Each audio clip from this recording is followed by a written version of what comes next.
Fraud, fraud और fraud, ये fraud के मामले आए दिन बढ़ते ही जा रहे हैं। कभी फ्रॉड ऑनलाइन होता तो कभी लोगों को बेवकूफ बना के। ऐसे में सतर्कता ये बहुत जरूरी हो जाता है कि हम सतर्क रहें और अपने आसपास के लोगों को भी सतर्क रखें। हालांकि योगी पुलिस हमेशा एक्टिव मोड में रहती है ताकि जुर्म और जुर्म करने वालों का सफाया कर सके, क्योंकि आए दिन कभी लाखों की चोरी की खबरें सामने आती तो कभी पुलिस के एक्शन से अपराधियों की रूह कांप जाती। पर योगी सरकार जुर्म का नामो निशान मिटाने के लिए बिल्कुल एक्टिव मोड में है। नमस्कार, आप देख रहे हैं कैपिटल टीवी की स्पेशल स्टोरी और मैं हूं आपके साथ राजप्रीत कौर। आज आपको बताएंगे कि आखिर कौन है रुद्रांश और आखिर क्यों गोरखपुर में बैंक जालसाजी देख चकराया पुलिस वालों का सर। तो बिना देरी किए चलिए शुरुआत करते हैं। गोरखपुर में बैंक जालसाजी, मामला जान पुलिस भी चकराई, मच गया पूरे महकमे में हड़कंप। दरअसल आईसीआईसीआई बैंक से फर्जी दस्तावेज पर 4.45 करोड़ रुपए के ऋण लेने के मामले में जांच जैसे जैसे आगे बढ़ रही है, पुलिस को चौंकाने वाले तथ्य मिल रहे हैं। पता चला है कि आरोपी रुद्रांश पांडे ने जालसाजी के लिए अपना नाम तो बदला ही, उसके मां बाप के भी कई नाम सामने आए हैं। अभी तक की जानकारी के मुताबिक रुद्रांश ने कभी अपने नाम के आगे प्रधान जोड़ लिया तो कभी तानो पांडे रख लिया। पिता का नाम भी कभी राजेश तो अष्टभुजा के रूप में सामने आ रहा है। मां के भी 2 नाम सामने आ चुके हैं, एक अर्चना तो दूसरा बच्ची पांडे। पुलिस अब जांच के केंद्र में जालसाजी को रखकर साक्ष्य जुटाने में जुटी है। खबर है कि रुद्रांश के मां बाप को पहले शरीफ समझ रही पुलिस को अब पता चला है कि वे भी कम गुनहगार नहीं हैं। यही वजह है कि दोनों की तलाशी पुलिस ने तेज कर दी है। क्या है पूरा मामला? जानकारी के मुताबिक रुद्रांश पांडे के पिता ने ही सबसे पहले ग्रामीण फाइनेंस कंपनी खोलकर जालसाजी की थी। 100 से अधिक जालसाजी के मामले सामने आने के बाद पुलिस ने आरोपी को पकड़ा तो उसने अपना नाम बदल दिया, वो अष्टभुजा से राजेश पांडे हो गया। वहीं कई लोग ये भी बताते हैं कि रुद्रांश का ही नाम अष्टभुजा है। अब सच्चाई क्या है, इसकी जांच पुलिस कर रही है। यही नहीं, मां अर्चना पांडे ने भी अपना नाम बदलकर प्रधानी का चुनाव लड़ा था। वो बच्ची पांडे बनकर प्रधान भी रही, लेकिन इसके बाद एक और जालसाजी का मामला सामने आने के बाद वो गांव छोड़कर फरार हो गई। अब परिवार ने गांव से नाता तोड़ दिया है। जांच में सामने आया कि लखनऊ में रुद्रांश पकड़ा गया तो उसके आधार कार्ड पर उसकी पहचान राप्ती नगर शाहपुर दर्ज थी। गोरखपुर में पकड़ा गया तो बस्ती का पता मिला, जबकि उसका असल पता बांसगांव थाना क्षेत्र का बघी गांव है। वहीं बता दें कि ये अब सामने आई है।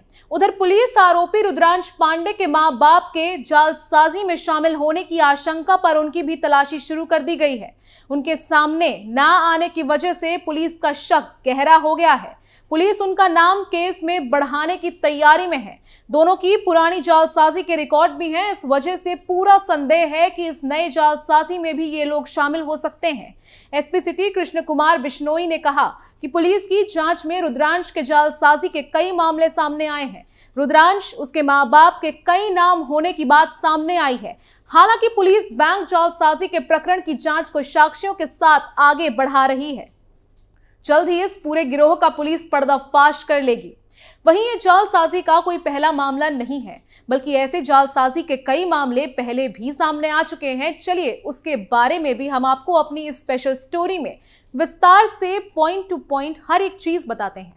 दरअसल यूपी के शाहजहांपुर में फर्जीवाड़े का एक ऐसा मामला सामने आया जो आपको हैरान कर देगा। सरकारी दफ्तर से बर्खास्त एक पूर्व लेखपाल ने खुद को gas authority of India limited GAIL का अधिकारी बताकर लोगों को धोखा दिया और फर्जी टेंडर निकाल दिया।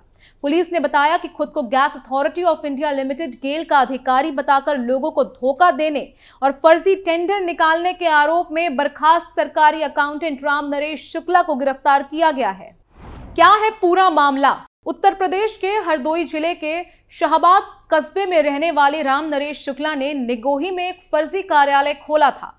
रिपोर्ट के मुताबिक आरोपी राम नरेश ने हर महीने 40,000 रुपए में दफ्तर किराए पर लिया था। उसने 18 कर्मचारियों को 22,000 से 30,000 रुपए सैलरी की नौकरी पर काम पर रखा था।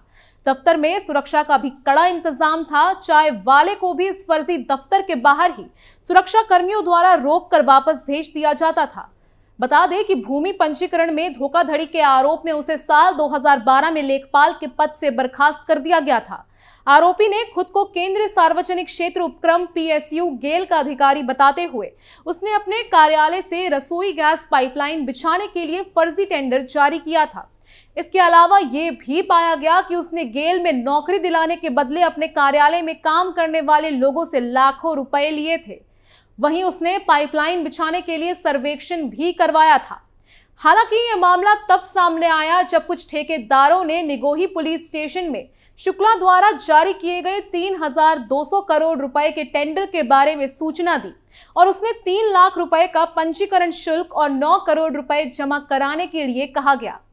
इसमें से 18 लाख रुपए का उसने DD भी ले लिया था। वहीं आपको ऐसे ही एक और मामले के बारे में अपनी स्पेशल स्टोरी में बताते हैं। यूपी की संबल पुलिस ने MP के 4 बदमाशों को गिरफ्तार किया है। ये लोग इंटरनेट पर इंडस्ट्रियल एरिया को सर्च करने के बाद टारगेट इंडस्ट्री का नक्शा कागज पर बनाकर चोरी की वारदात को अंजाम देते थे। गिरफ्तार किए गए बदमाशों ने 3 महीने पहले संबल जिले में स्थित देश की बड़ी और नामचीन यारा फर्टिलाइजर के अंदर 2 कर्मचारियों के आवासों में चोरी की घटना को अंजाम दिया था। ये बदमाश पहले भी इस तरह के अलग अलग जगहों की इंडस्ट्री में चोरी कर चुके हैं। दरअसल संबल के रजपुरा थाना इलाके में 4 महीने पहले यानी कि 12 सितंबर की रात को बदमाशों ने कड़ी सुरक्षा वाली यारा फर्टिलाइजर इंडस्ट्री के आवासीय परिसर में घुसकर चोरी की इस वारदात को अंजाम दिया था। उन्होंने 2 कर्मचारियों के घर से नकदी और सोने चांदी के जेवरात समेत लाखों का माल पार कर दिया था। पुलिस ने चोरी की इस घटना को गंभीरता से लेते हुए SOG और क्राइम ब्रांच की टीम को बदमाशों की तलाशी में लगा दिया था। जहां घटना के 4 महीने बाद रजपुरा थाना पुलिस और क्राइम ब्रांच की टीम ने मध्य प्रदेश के पहाड़ी इलाकों में रहने वाले एक गैंग के 4 सदस्यों को गिरफ्तार किया है। ऐसे करते थे चोरी। पुलिस ने इन बदमाशों से पूछताछ की तो उन्होंने यारा फर्टिलाइजर इंडस्ट्री में चोरी की घटना को अंजाम देने की बात कबूल कर ली। साथ ही देश भर की बड़ी बड़ी इंडस्ट्रीज को निशाना बनाकर अपने प्लान को अंजाम देने का तरीका भी बताया। बदमाशों ने बताया कि वो चोरी करने के लिए बड़ी इंडस्ट्री को गूगल पर ऑनलाइन सर्च करते थे, फिर कागज पर उस इंडस्ट्री का पूरा नक्शा तैयार करके प्लानिंग के साथ घटना को अंजाम देते थे। मध्य प्रदेश के पहाड़ी इलाकों में रहने वाले गैंग के 4 शातिर बदमाशों की गिरफ्तारी के साथ ही पुलिस ने उनके पास से चोरी के सोने और चांदी के जेवरात सहित नकदी और अर्टिगा गाड़ी बरामद की है। वहीं 21 जनवरी को SP कुलदीप सिंह गुनावत ने बताया कि 12 सितंबर को राजपुर थाना इलाके में यारा फर्टिलाइजर फैक्ट्री के आवासीय परिसर में चोरी की घटना को अंजाम दिया गया था।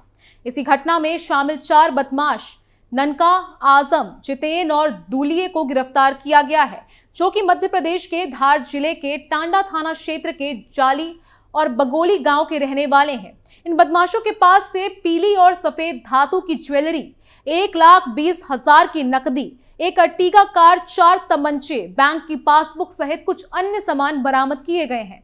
ये ऑनलाइन विभिन्न इंडस्ट्रियल एरिया को टारगेट करते थे और उसके बाद अपने टारगेट पर पहुंचकर इस तरह की घटनाओं को अंजाम देते थे। खैर, योगी पुलिस चुन चुन के अपराधियों को उनके किए की सजा देती है। कोई भी अपराधी पुलिस और CM योगी की पैनी नजर से बच नहीं सकता। हर एक गुनहगार को योगी के हंटर की मार पड़नी ही है।